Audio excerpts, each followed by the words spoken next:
Champions, jumpa lagi dengan Mr. Kiki. Bagaimana kabarmu? Semoga semuanya dalam keadaan tubuh yang sehat.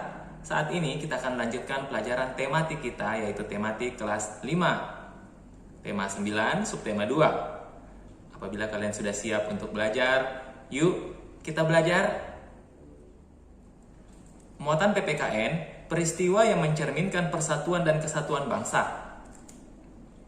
Tugas dan kewajiban setiap warga negara Indonesia untuk menjaga persatuan dan kesatuan. Peristiwa dalam masyarakat yang mencerminkan persatuan dan kesatuan bangsa dapat dilihat dalam kegiatan berikut ini. Yang pertama, ikut dalam kegiatan gotong royong. Yang kedua, mengikuti Festival Budaya Nusantara atau kegiatan kebudayaan lainnya. Yang ketiga, ikut serta dalam acara Jambore Nasional untuk dapat berinteraksi dengan teman-teman yang berasal dari daerah, suku, dan agama yang berbeda. Di sini ada gambar para siswa yang melakukan atau ikut dalam kegiatan gotong royong dan juga gambar Jambore Nasional ya. Ini adalah kegiatan pramuka. Selanjutnya, persatuan dan kesatuan di lingkungan rumah. Di dalam keluarga terdapat perbedaan usia, perbedaan pendapat, perbedaan hobi, perbedaan sifat, perbedaan kebiasaan, perbedaan makanan kesukaan, dan lain-lain. Meskipun banyak perbedaan dalam keluarga, kita harus tetap mengembangkan persatuan dan kesatuan di dalam keluarga. Ya, sikap yang harus dikembangkan untuk menjaga kerukunan di lingkungan keluarga. Yang pertama, saling menghormati dan menghargai. Yang kedua, tidak egois atau mementingkan diri sendiri. Dan yang ketiga, tolong-menolong dan bekerja sama. Apabila kita telah terbiasa menjaga persatuan dan kesatuan di lingkungan keluarga, maka kita akan terbiasa melakukannya di lingkungan yang lebih luas. Berikut contoh kegiatan saling tolong-menolong ya, antara ayah, ibu, kakak, dan adik. Juga ada kegiatan ketika kakak membantu adik dalam mengerjakan tugas-tugasnya atau dalam belajar. Muatan bahasa Indonesia iklan dalam media elektronik. Iklan media elektronik merupakan iklan yang ditayangkan pada media elektronik.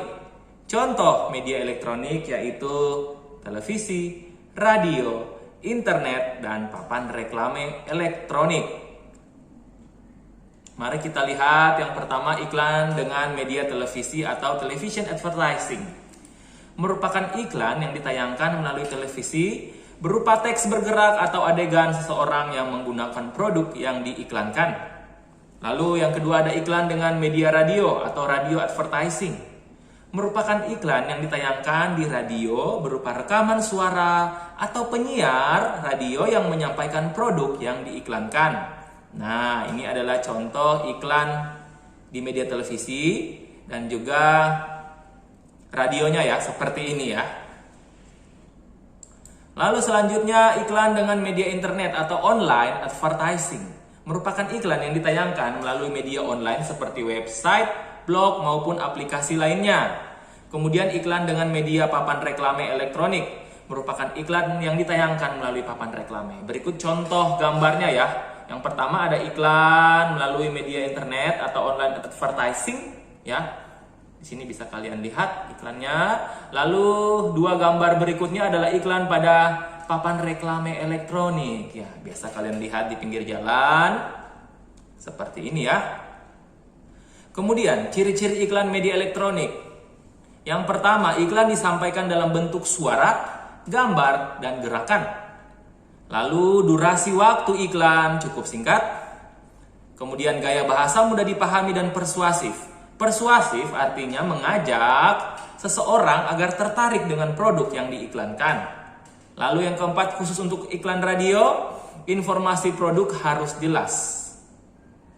Karena hanya berupa suara saja ya, jadi didengar iklannya kalau khusus radio. Kemudian yang kelima, iklan biasanya diiringi musik pengiring. Dan yang keenam, bahasa yang digunakan bisa menggunakan bahasa formal ataupun bahasa informal. Bahasa formal adalah bahasa yang resmi digunakan ya, menggunakan tata bahasa yang baik dan benar. Sedangkan iklan informal adalah iklan yang menggunakan bahasa yang bukan bahasa baku. Mari kita lihat perbandingan contoh iklan dengan bahasa formal dan bahasa non-formal. Iklan dengan bahasa formal bunyinya seperti ini. Ayo kita nikmati es susu bersama teman-teman. Es susu rajanya es krim. Iklan dengan bahasa non-formal, enaknya es susu. Ayo nikmati es susu yang enak dan sehat ini. Segar. Jadi seperti itu ya perbedaannya. Selanjutnya, muatan ilmu pengetahuan alam. Zat-zat penyusun dalam minuman. Campuran adalah gabungan dari dua zat atau lebih. Berdasarkan larut tidaknya zat dengan sempurna, campuran dibedakan menjadi campuran homogen dan campuran heterogen. Yang pertama, campuran homogen adalah campuran dua atau lebih zat yang terlarut sempurna. Contohnya, air bercampur dengan garam dapur. Air tidak menyisakan endapan dan air tampak bening dan terasa asin. Kemudian, campuran heterogen adalah campuran dua atau lebih zat yang tidak terlarut sempurna. Contohnya, air bercampur pasir. Pasir akan mengendap di bagian dasar wadah. Nah, ini adalah contoh gambarnya ya. Bisa kalian lihat, campuran homogen yaitu campuran antara air dengan garam dapur ya. Tidak menyisakan endapan ya. Tercampur sempurna sehingga dinamakan campuran homogen. Lalu ada campuran heterogen yaitu campuran antara air dan pasir. Kalian bisa lihat ada endapan yang tersisa di bagian dasar gelas gitu ya. Sehingga campurnya tidak sempurna dan dinamakan campuran heterogen. Lalu selanjutnya, zat tunggal adalah zat yang terdiri dari materi sejenis. Contohnya air kelapa. Zat tunggal dapat berupa unsur atau senyawa. Ya, jadi zat tunggal ini bisa berupa unsur atau senyawa. Mari kita pelajari. Yang pertama, unsur.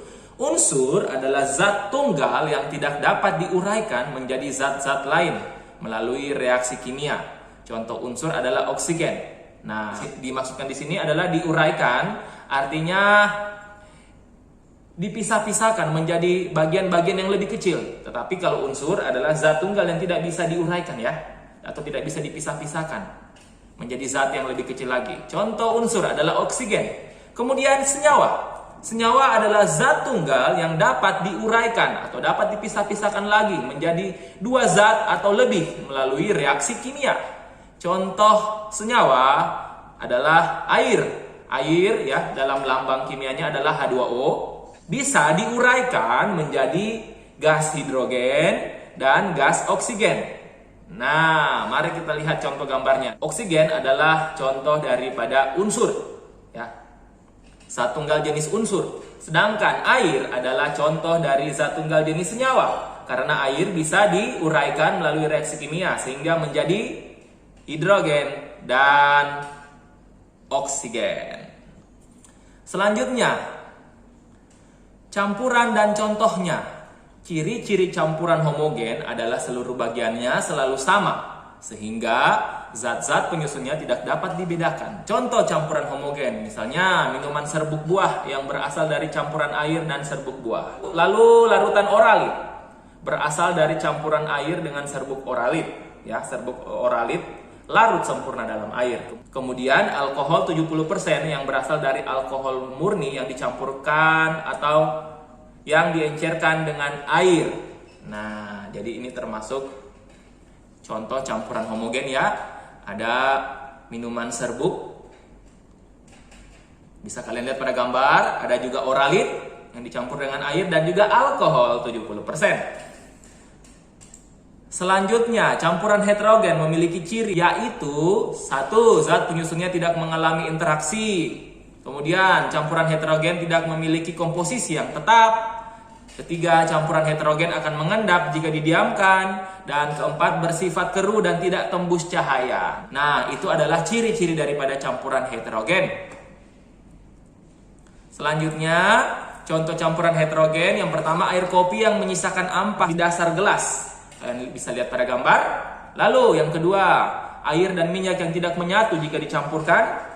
Ada pada gambar ya, bisa dilihat. Dan beras yang direndam dalam air akan mengendap di bagian dasar wadah dan tidak larut. Ada juga pada gambar, silakan dilihat. Selanjutnya, zat-zat dalam campuran. Campuran merupakan gabungan dari dua atau lebih zat tunggal. Zat penyusun campuran dapat berupa yang pertama, zat padat dengan zat padat seperti campuran kopi, gula pasir, dan creamer. Nah, lalu zat padat dengan zat cair seperti campuran garam dan air. Lalu zat padat dengan zat gas seperti campuran debu dan udara. Kemudian zat cair dengan zat cair seperti campuran sirup dengan air. Lalu yang kelima ada zat gas dengan zat gas seperti udara di atmosfer yang merupakan campuran dari oksigen, nitrogen, hidrogen, dan lain-lain. Nah, di sini adalah campuran antara zat padat dengan zat cair ya.